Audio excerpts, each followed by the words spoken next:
ಇಲ್ಲಿ ನನ್ನ ದೊಡ್ಡ ಒಬ್ಬ ಆಪ್ತ ಗೆಳೆಯ, ಜೀವದ ಗೆಳೆಯ, ನನ್ನ ಜೀವನ ದರ್ಶನಕ್ಕೆ ತುಂಬಾ ಕೊಡುಗೆಯನ್ನು ನೀಡ್ತಾ ಇರುವಂತ, ಇನ್ನೂ ನೀಡ್ತಾ ಇರುವಂತ ಗೆಳೆಯ ಡಾಕ್ಟರ್ ನಾಗರಾಜ್ ಹುಯಿಲ್ಗೋಳ್ ಅಂತ.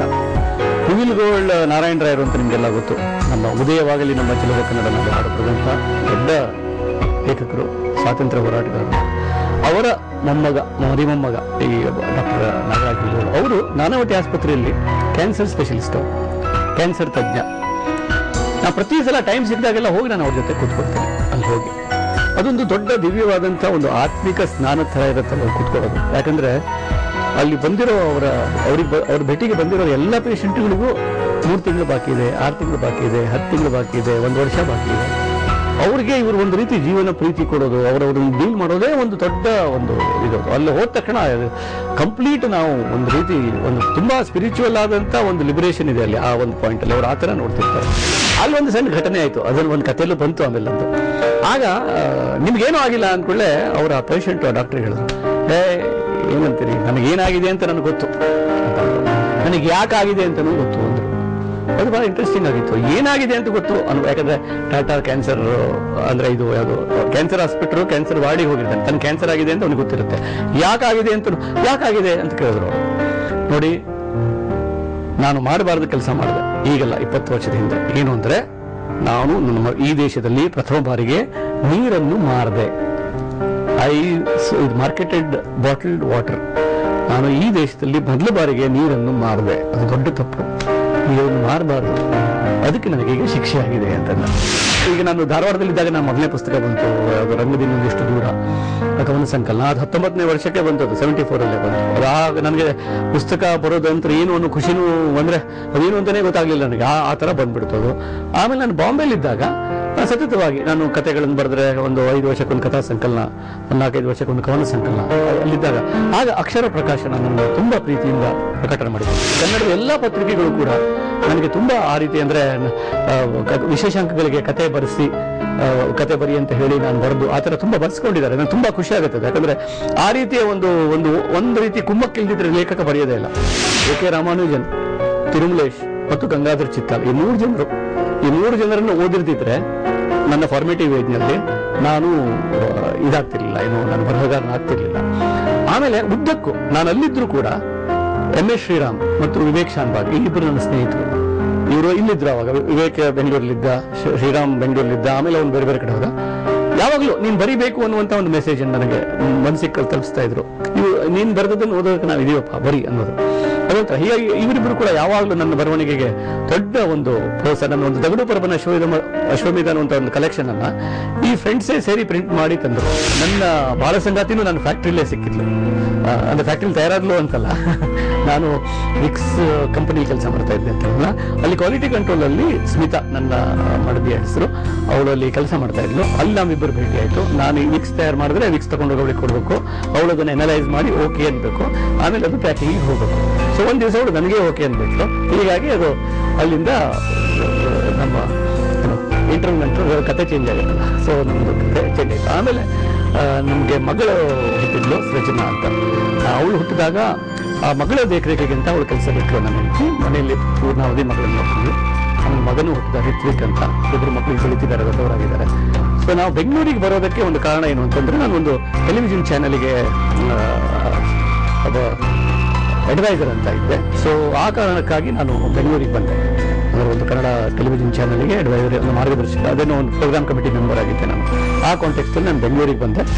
ಬರವಣಿಗೆ ಮಾಡ್ಕೊಂಡೆ ಯಾಕೆ ಬದುಕಬಾರ್ದು, ಲೆಟಸ್ ಸಿ ಅಂತ ಹೇಳಿ ಬಿಟ್ಟೆ. ಸೊ ಕಳೆದ 10 ವರ್ಷ ನಂದು ಬೆಂಗಳೂರು ವಾಸ್ತವ್ಯ.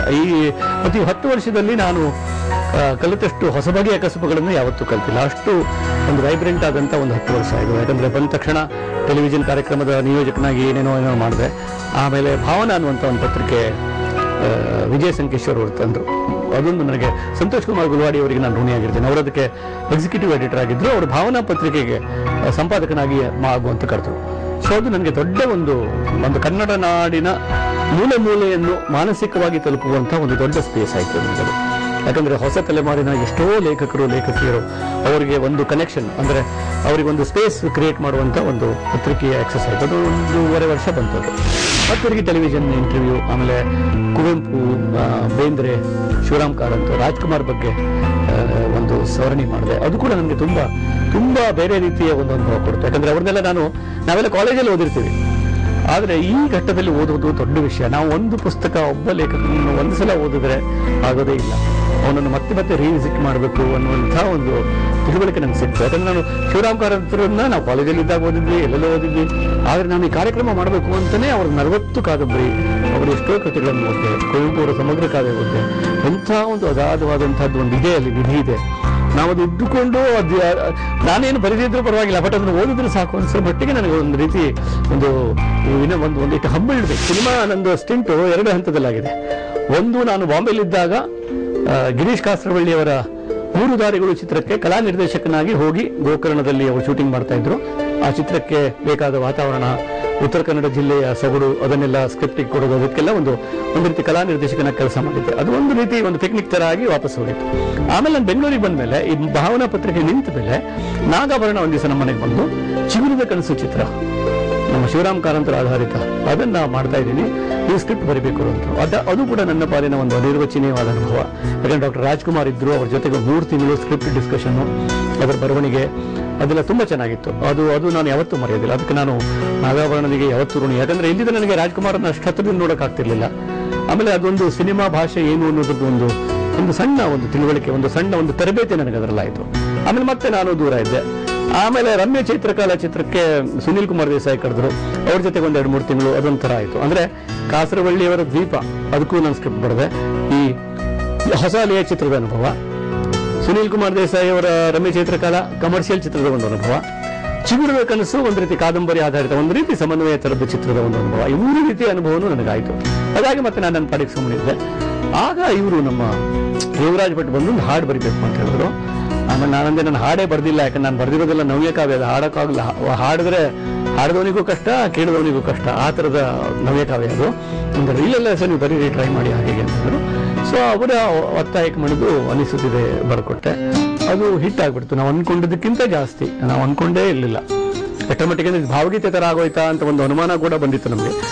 ಬಟ್ ಅದು ಭಾವಗೀತೆ ತರ ಸ್ವಲ್ಪ ಇದ್ದಿದ್ರಿಂದನೇ ಅದಕ್ಕೆ ಒಂದು ನಾವೀನ್ಯ ಸಿಕ್ತೋ ಏನೋ, ಅದಾಯ್ತು. ಹೀಗಾಗಿ ಕಳೆದ ಒಂದು 4 ವರ್ಷ ಈ ಹಾಡು ಹೊಸೆಯುವ ಕೆಲಸ ಅದನ್ನು ಕಲಿತಾ ಇದ್ದೀನಿ. ಅದೊಂದು ಹೊಸ ಕಸುಬು. ಯಾಕಂದ್ರೆ ನಾನು ಹಿಂದೆ ಎಷ್ಟೋ ಕಡೆ ಹೇಳಿದ್ದೀನಿ, ನಾನು ಬರೆಯೋ ತನಕ ನನಗೆ ಈ ಲಿರಿಕ್ ರೈಟಿಂಗ್ ಬಗ್ಗೆ ಒಂದು ಉಡಾಫೆ ಇತ್ತು. ನಾನು ಪ್ರಾಮಾಣಿಕವಾಗಿ ಒಪ್ಕೋತೀನಿ, ಯಾರು ಬೇಕಾದ್ರೂ ಬರಿಬೋದು ಅಂತ. ಏನದು ಒಲವು ನಲಿವು ಚೆಲುವು, ಯಾರು ಬೇಕಾದ್ರೂ ಬರಿಬೋದು, ನಲ್ಲೇ ಇಲ್ಲೇ ಅಲ್ಲೇ ಅಂತ. ಆದರೆ ಯಾವಾಗ ನಾನು ಆ ಕೆಲಸ ಮಾಡೋಕ್ಕೆ ಶುರು ಮಾಡಿದ್ನೋ ಆವಾಗ ನನಗೆ ಗೊತ್ತಾಯ್ತು ಅದರ ಕಷ್ಟ. ಯಾಕಂದ್ರೆ ಇದು ಒಂದು ಟ್ಯೂನಿಗೆ ಬರೆಯೋದು. ನಾನು ಬರೆದಿದ್ದಕ್ಕೆ ಅವ್ರು ಟ್ಯೂನ್ ಹಾಕೋದಿಲ್ಲ, ಅವ್ರು ಬರೆದಿರೋ ಟ್ಯೂನಿಗೆ ಆ ಲಾ ಲಾ ಲಾ ಲಾ ಇಲ್ಲಿರುತ್ತೆ, ಅದಕ್ಕೆ ಸರಿಯಾಗಿ ನನ್ನ ಪದಗಳನ್ನು ಪೂರೈಸಬೇಕು. ಬರೀ ಪದಗಳನ್ನು ಪೂರೈಸೋರಾಗಲಿಲ್ಲ. ಅಲ್ಲಿ ನನ್ನ ಸಾಹಿತ್ಯದ ಪ್ರೌಢಿಮೆ ಅಂತೇಳಿ ನಾನು ತುಂಬ ಹೆವಿ ಶಬ್ದ ಹಾಕೋಕ್ಕಾಗೋದಿಲ್ಲ. ಅದು ಕೇಳಿದ ತಕ್ಷಣ ಗುನುಗು ಆಗಿರಬೇಕು, ಸರಳವಾಗಿರಬೇಕು. ಆಮೇಲೆ ಪ್ರೀತಿ ಮೇಲೆ ಇರಬೇಕು. ಪ್ರೀತಿ ಮೇಲೆ ಎಷ್ಟೊಂದು ಬರೋಕ್ಕೆ ಸಾಧ್ಯ. ಹೀಗಾಗಿ ಅದೊಂಥರ, ನಾನು ಇತ್ತೀಚೆಗೆ ಹೇಳ್ತಾ ಇದ್ದೆ, ನಾವು ನನ್ನ ಸ್ವಂತದ ಪ್ರೇಯಸಿಗೆ, ನನ್ನ ಸ್ವಂತದ ಹೆಂಡತಿಗೆ ಹೇಳಲಾಗದ ಅಥವಾ ಹೇಳದೇ ಹೋದಂಥ ಸುಂದರವಾದ ವಾಕ್ಯಗಳನ್ನ ಯಾವುದೋ ಮುಸುಡಿ ಹೀರೋಗೆ, ಯಾವುದೋ ಮುಸುಡಿ ಹೀರೋಯಿನ್ಗೆ ಬರಿಬೇಕಲ್ಲಪ್ಪ, ಇದೆಂಥ ಪ್ರಾರಬ್ಧ ಅಂತೇಳಿ ನಾವು ಯುವರಾಜ್ ಭಟ್ರು ನಾವೆಲ್ಲ ಅವೇ ನಮ್ದು ದೊಡ್ಡ ನಮ್ಮ ಪಾಪಕ್ಕೆ ಬಂದಿರೋ ಶಿಕ್ಷೆ ಅಂತ ನಾವು ನಗ್ತಾ ಇರ್ತೀವಿ. ಬಟ್ ಅದೊಂಥರ ಕಸಬಹುದು. ಬಾಂಬೆದಲ್ಲಿದ್ದಾಗ ನಾನು ಒಂದು ದಿವಸ ಒಂದು ಪತ್ರಿಕಾ ಸಂಪಾದಕ ಆಗ್ತೀನಿ ಅಂತ ಅನ್ಕೊಂಡಿರಲಿಲ್ಲ, ಅಥವಾ ಟೆಲಿವಿಷನ್ ಬಂದು ಈ ಥರ ಕೂತ್ಕೊಂಡು ಲೈಟ್ ಬಿಟ್ಕೊಂಡು ಹಿಂಗೆ ಮಾತಾಡ್ತೀನಿ ಅಂತ, ಸಂದರ್ಶನ ಮಾಡ್ತೀನಿ ಅಂತಲೂ ಅಂದ್ಕೊಂಡಿರಲಿಲ್ಲ. ಇವೆಲ್ಲ ಹೊಸ ಹೊಸ ಸ್ಕಿಲ್ಗಳನ್ನು ನಾನು ಕಲಿತಾ ಬಂದೆ. I was pushed, I was driven by the situations. ಹೊರತು ನಾನು ಹಿಂಗೆ ಮಾಡಬೇಕು ನಾಳೆ ಒಂದು ದಿವಸ, ಅದೆಲ್ಲ ಅದು ಸಿಚುವೇಶನ್ ಬಂದಾಗ ಹೊಸಸ್ತು. ಸಿನಿಮಾ ಹಾಡು ಬರಿತೀನಿ ಅಂತಲೂ ಅಂದ್ಕೊಂಡಿರಲಿಲ್ಲ, ಅದನ್ನು ಕೂಡ ಬರದೆ. ಆ ಥರ ಅಂದ್ರೆ ನಾನು ಹೇಳೋದಂದ್ರೆ, let us not limit our self. ಪ್ರತಿಯೊಬ್ಬನಲ್ಲೂ ಎಲ್ಲ ಸಾಧ್ಯತೆಗಳು ಇರ್ತವೆ. ನಾವು ಇಷ್ಟೇ ಅಂತ ಅನ್ಕೊಂಡ್ಬಿಟ್ರೆ ನಾವು ನಮ್ಮನ್ನೇ ಸಿಂಪ್ಲಿಫೈ ಮಾಡ್ಕೊಂಡಾಗ ನಾವು ಕತೆ, ಹೌದು ನಾವು ಕತೆ ಬರಿಬಹುದು, ಅದು ನಮ್ಮ ಬದುಕನ್ನು ನಾವು ಕತೆ ಮಾಡ್ಕೋಬಾರ್ದು. ಅಂದ್ರೆ ನಾವೇನ್ ಮಾಡ್ತೀವಿ ಅಂದ್ರೆ, ನಮ್ಮ ಬದುಕು ಇಷ್ಟು 30-40 ಆದ್ಕೊಳ್ಳಿ ವಿ ಆರ್ ಎಸ್ ಆದ್ಕೊಳ್ಳಿ, ಇದು ಮುಗೀತು, ಇನ್ನು ಅಧ್ಯಾತ್ಮ, ಹಂಗಿಲ್ಲ. ಅದು ಹೊಸ, ಪ್ರತಿ ದಿವಸನೂ ಹೊಸ್ತು. ಚಿತ್ತಾದ್ರೆ ಹೇಳೋದು, ನಾನು ಮತ್ತೆ ಕೊಟ್ಟು ಮಾಡ್ತೀನಿ, ನಾವು ಮನುಷ್ಯರಾಗಿ ಹುಟ್ಟಿಲ್ಲ, ಮನುಷ್ಯರಾಗಲು ಹುಟ್ಟಿದ್ದೇವೆ ಅಂತ ಹೇಳ್ತಾರೆ ಅವರು. ಮತ್ತು ಮನುಷ್ಯರಾಗೋದಕ್ಕೆ ಈ ರೀತಿಯ 100 ಮಾರ್ಗಗಳಿವೆ. ಮಾನವೀಯ ಆಗೋದಕ್ಕೆ, ಮಾನವಂತರಾಗೋದಕ್ಕೆ. ಬರೀ ಮಾನವೀಯರಾಗಲಿಲ್ಲ, ಮಾನವಂತರಾಗಬೇಕು. We should have a sense of dignity, a sense of self esteem. ಆತ್ಮ ಸಮ್ಮಾನ ಬೇಕು. ಆತ್ಮವಿಶ್ವಾಸ ಇದ್ರಾಗಲಿಲ್ಲ, ಆತ್ಮಗೌರವ ಬೇಕು. ಸೊ ಆತ್ಮವಿಶ್ವಾಸದ ಜೊತೆಗೆ ಆತ್ಮಗೌರವವನ್ನು ಕೊಡೋದಕ್ಕೇನೆ ಮನುಷ್ಯ ಕಲೆಯ ಹಿಂದೆ ಹೋಗಿದ್ದಾನೆ. ಸೊ ಈ ದಾರಿಯಲ್ಲಿ ಸ್ವಲ್ಪ ಎಲ್ಲೋದ್ರೂ ಕಲಿಯೋದಕ್ಕೆ ಇದ್ದೇ ಇದೆ. ಅದು ದೊಡ್ಡ ಒಂದು ವಿಕಾಸ ಮಾರ್ಗ. ಅದು ಇಷ್ಟಾಯ್ತು ಅಂದ್ರೆ ಆಗಿಲ್ಲ, ಮತ್ತೆಷ್ಟೋ ಕಲಿಯೋದಿದೆ, ಮತ್ತೇನೇನೋ ಕಲಿಯೋದಿದೆ. ಇದಕ್ಕೂ ಜಾಸ್ತಿ ನಾನೇನು ಹೇಳೋದಿಲ್ಲ. ಸೊ ನನ್ನ ಕಥೆ ಅಂದ್ರೆ ನನ್ನ ಕಥೆ ಅಲ್ಲ ಇದು, ನನ್ನಿಂದ ಸೆಳೆದಂಥ ಕೆಲವು ವ್ಯಕ್ತಿಗಳ, ಪ್ರಸಂಗಗಳ, ಜಾಗಗಳ, ಸಮಯಗಳ, ಸನ್ನಿವೇಶಗಳ ಒಂದು ಸಲ್ಲಾಪ ಅಥವಾ ಹರಟೆ ನಿಮ್ಮ ಜೊತೆ ಹಂಚಿಕೊಂಡಿದ್ದಕ್ಕೆ ನಂಗೆ ತುಂಬ ಖುಷಿಯಾಗಿದೆ. ತಮಗೂ ಖುಷಿಯಾಗಿದೆ ಅಂತ ಆಸೆ ಪಡ್ತೀನಿ. ನಮಸ್ಕಾರ.